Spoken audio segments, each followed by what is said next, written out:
سیرت النبی صلی اللہ علیہ وآلہ وسلم کا لیکچر نمبر 119 ہم انشاءاللہ آج ریکارڈ کرائیں گے، اور آج جو غزوہ احد سے ہمیں سبق ملے اس کا آج سے ہم بیان کریں گے۔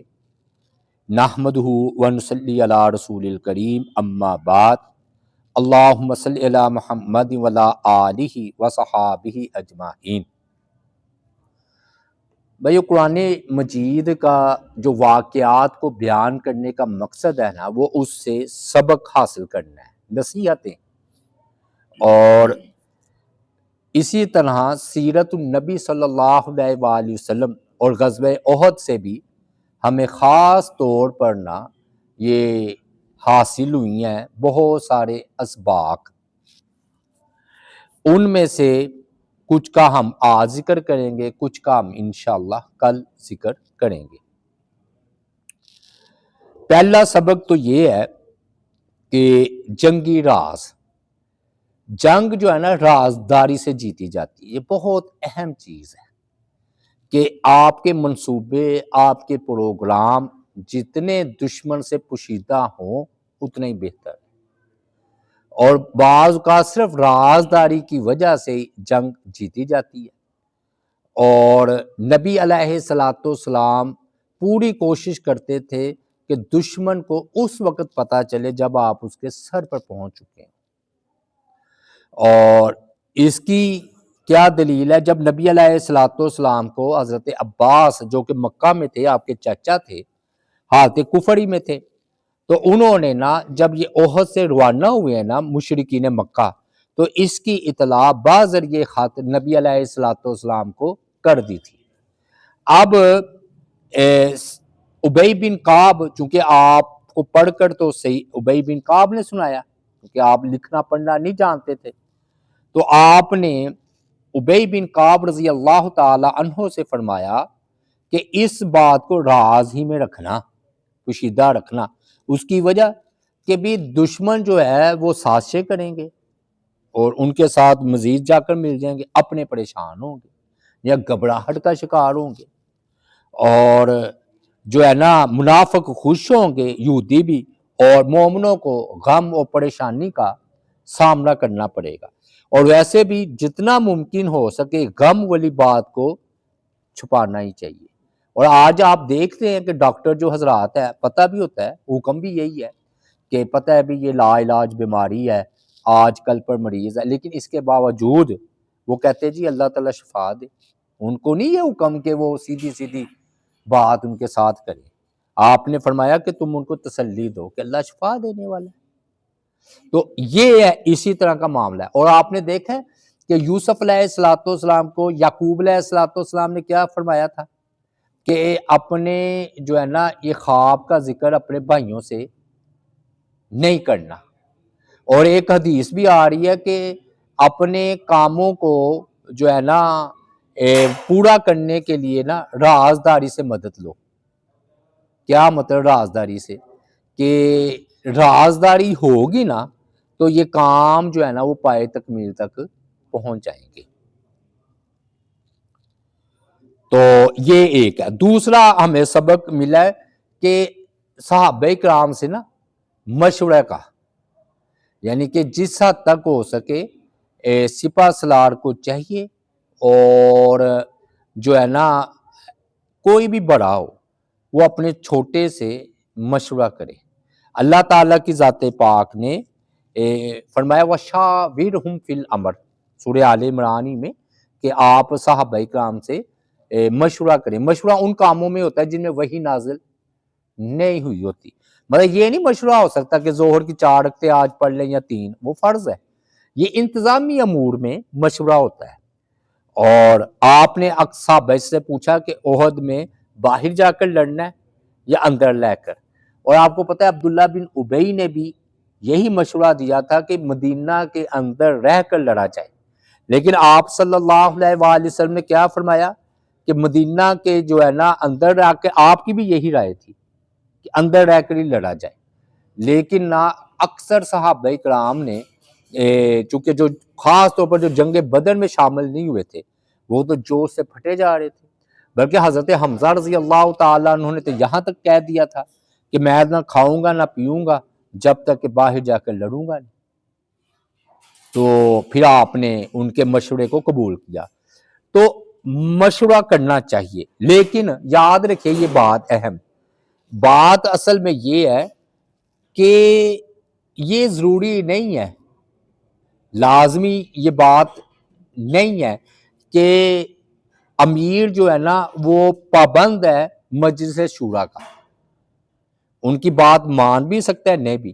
نبی علیہ الصلوۃ والسلام نے کئی مرتبہ صحابہ کرام کی بات کو ماننا بھی ہے، کئی مرتبہ نہیں مانا۔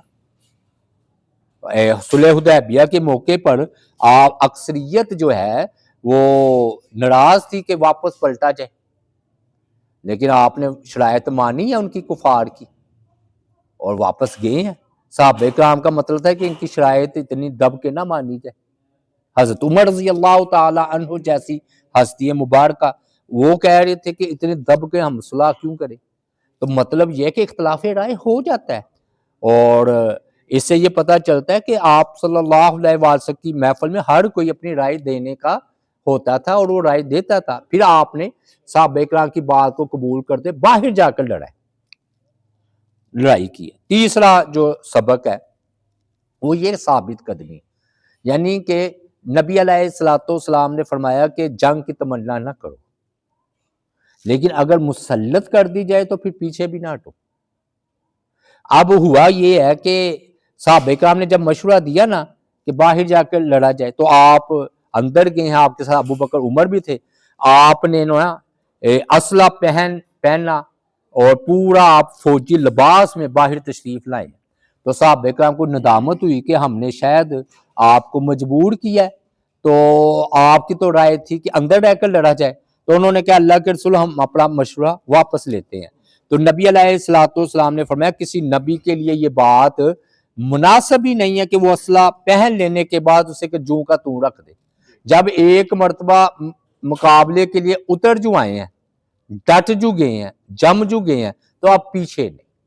تو جب جنگ جہاد کا آغاز ہو جائے نا تو یہ جہاد بھی فرض عین ہو جاتا ہے، یعنی کہ اگر آپ اپنے گھر میں ہیں تو آپ کی مرضی جائیں یا نہ جائیں، لیکن جب آپ میدان جہاد میں پہنچ چکے ہیں اور صف آمنے سامنے سج گئی ہے، ایک طرف کافروں کی اور ایک طرف آپ کی، جب یہ سج گئی ہے تو وہ جو ہے نا پھر آپ ان کو یہ بات جو ہے نا کہیں گے کیا کہ جو ہے نا اب جہاد سے پیچھے نہیں۔ اس لیے وہ گناہ کبیرہ ہے، یعنی کہ اگر کوئی بندہ میدان جہاد سے بھاگتا ہے تو وہ گناہ کبیرہ۔ کیوں؟ یہ ایک ہی بزدلی دوسرا بھاگے گا تیسرا، اور وہ بیچارے جو ڈٹے ہوئے ہیں وہ تو کمزور پڑ جائیں گے۔ تو ثابت قدمی کس سے پتہ چل رہا ہے کہ فرمایا کہ اب نہیں، جب نبی کی شان کے لائق ہی نہیں ہے، جب وہ اسلحہ پہن لے تو پھر اس سے کو جو ہے نا اتارے بغیر جو ہے نا جنگ مکمل ہوئے بغیر اتارے۔ اسی طرح قرآن مجید یا نفل کا معاملہ ہے، کوشش کرنی چاہیے کہ جب بندہ نفل شروع کر دے تو وہ اسے مکمل کرے۔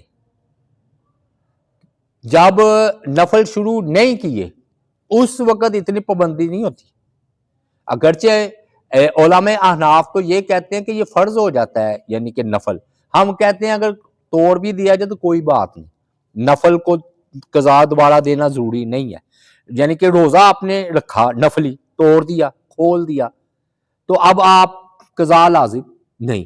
لیکن احناف یہ کہتے ہیں کہ جب آپ نے روزہ شروع کر دیا تو پھر اس کو نبھانا لازم ہے، یا قرآن مجید جو ہے بندہ حفظ کر کے تو اس کو بلا دے، تو یہ اچھی بات نہیں سمجھی جاتی۔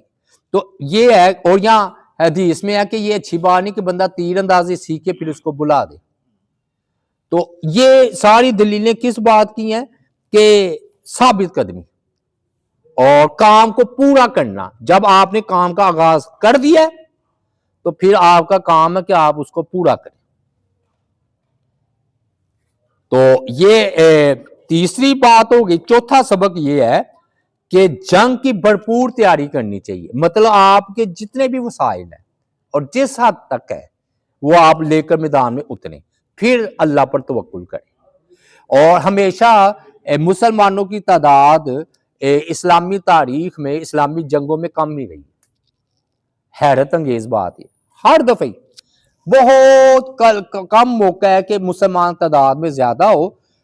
جب بھی جنگیں ہوئی ہیں اکثر جو ہے نا کافر، اکثریت کافروں کی تھی، لیکن جتنا بھی اسلحہ ہے، سامان ہے، وہ صحابہ کرام لے کر نکلے۔ اب دیکھیے نبی علیہ السلام نے ایک نہیں دو زیریں پہنی ہوئی تھی، ایک کے اوپر ایک، دو زیریں، اور آپ نے لوہے کی کھود بھی پہنی ہوئی تھی جس کی کڑیاں آپ کے رخسار مبارک میں گھس گئی تھی۔ تو اس لیے نا توکل اور اسباب یہ لازم و ملزوم ہے۔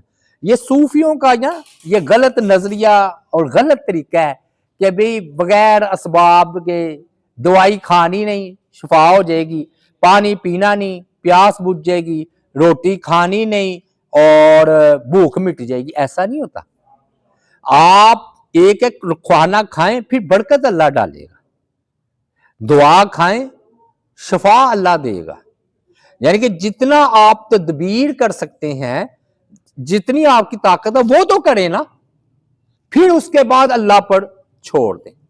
تو یہ نبی علیہ السلام نے کیا۔ اور دیکھیے یعقوب علیہ السلام نے کیا فرمایا تھا سورہ یوسف میں کہ اے میرے بیٹو الگ الگ دروازوں سے داخل ہونا، اور یہ تدبیر تھی۔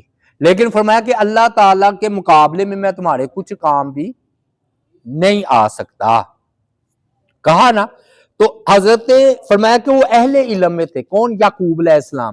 کیوں؟ انہوں نے تدبیر اور تقدیر دونوں پر نظر رکھی، اور ہمیں چاہیے کہ ہم دونوں چیزوں کو اپنائیں۔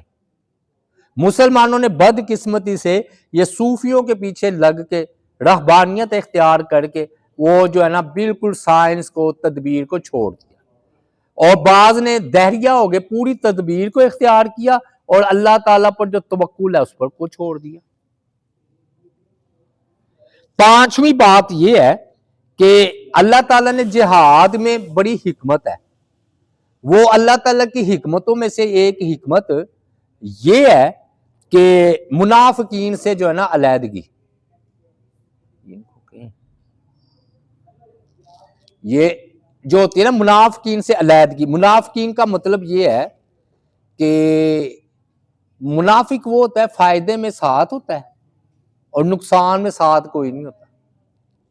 اور اللہ تعالیٰ نے جہاد کو کسوٹی رکھا ہے، اور آپ دیکھ لیجئے عبداللہ بن ابی منافق تھا نا، تو وہ اپنے 300 بندوں کے ساتھ یہ کہہ کر الگ ہو گیا کہ میری بات تو مانی نہیں، بچوں کی بات مان لی۔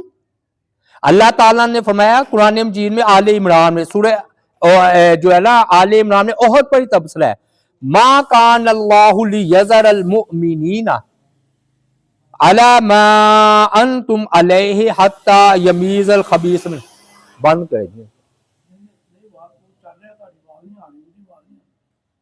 اچھا، کہ اللہ تعالیٰ مومنوں کو اس حالت میں ہرگز نہ رہنے دے گا کہ جس میں تم اس وقت ہو، یہاں تک کہ وہ پاک و ناپاک سے الگ نہ کر دیں۔ میں کہا یہ آواز آئے گی اتنی ساری، ذرا بند کریں۔